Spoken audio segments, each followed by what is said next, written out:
Hey guys, I'm back with another video. I know it's 2 in a day or 3 in a day. It's going to be 3, but I wanted to talk to you about depression, suicidal thoughts, and basically mental health.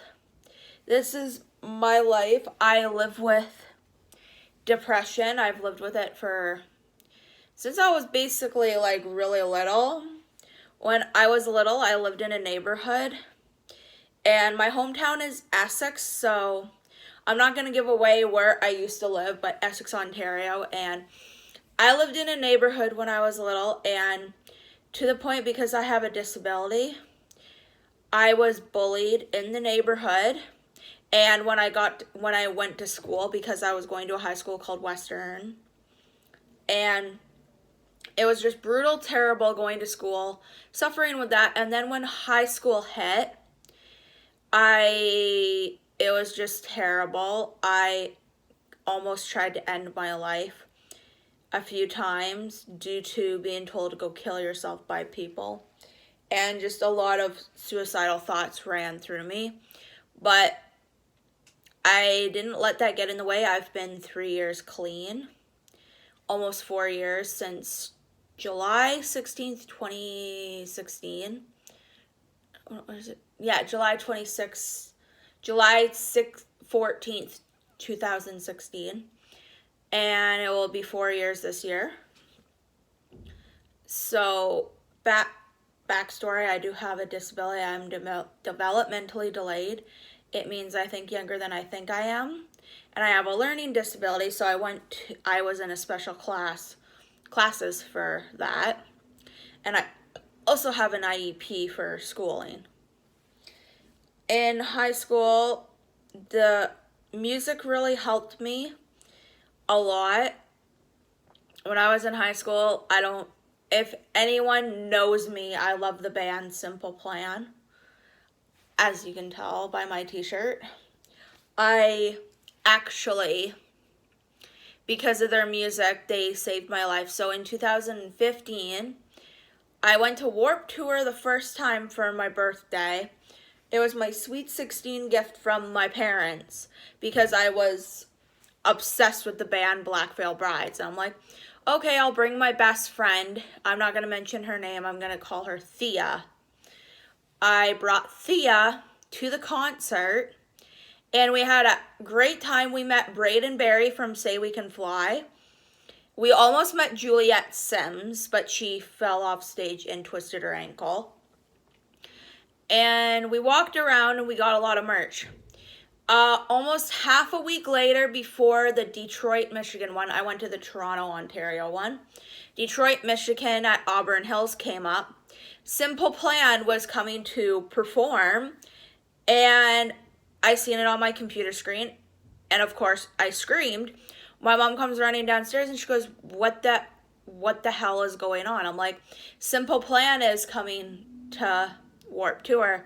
And she's like, oh, well, maybe we can see if Grandma can pay for your ticket, because when you are underage for Warped Tour, when Warped Tour was a thing before it closed down, you could bring a parent or guardian and they could get in for free, so they didn't have to pay a ticket. You brought them, you got in free, and you also used skip the line passes with canned goods. So when I got there, I was looking around for about 20 minutes to 25 minutes or half hour, looking for the Simple Plan merch booth because I wanted to go get some merch. I only had 2 t-shirts.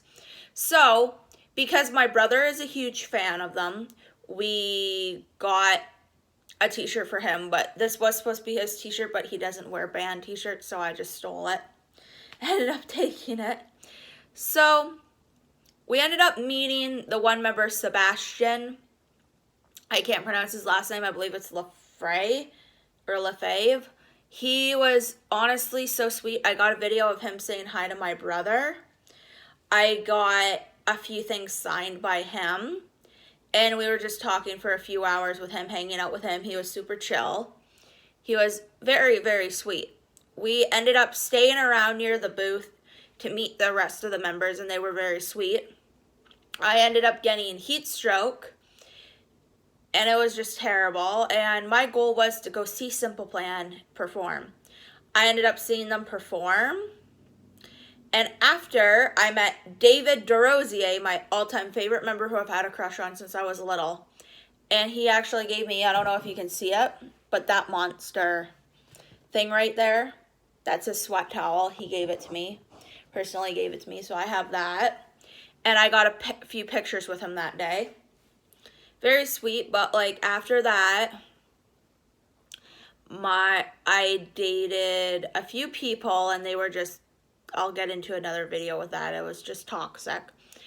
And my parents ended up splitting up, and that was a really big, like very big thing for me, because my parents have always been there for me since the time when I was born till now. And when they split up, honestly, I didn't know how to handle the situation. I got angry.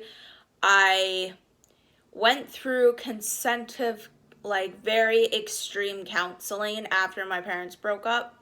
I was in counseling from grade 9 till about last year, 2018.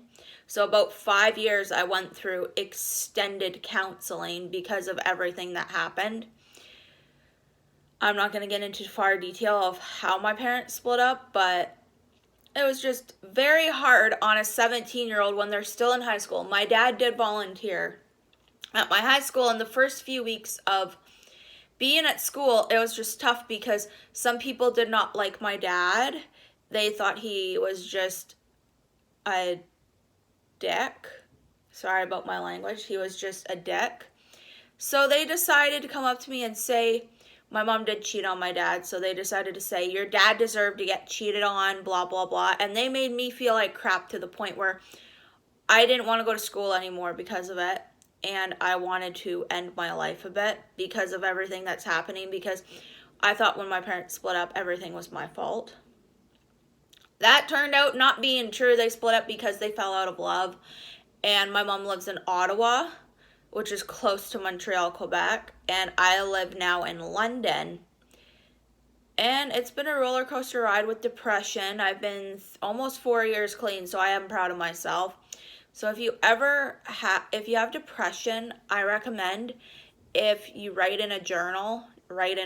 I've been doing it since grade 7 to now. I'm 20 years old, going on 21. It really, really helps. So yeah, that is my story.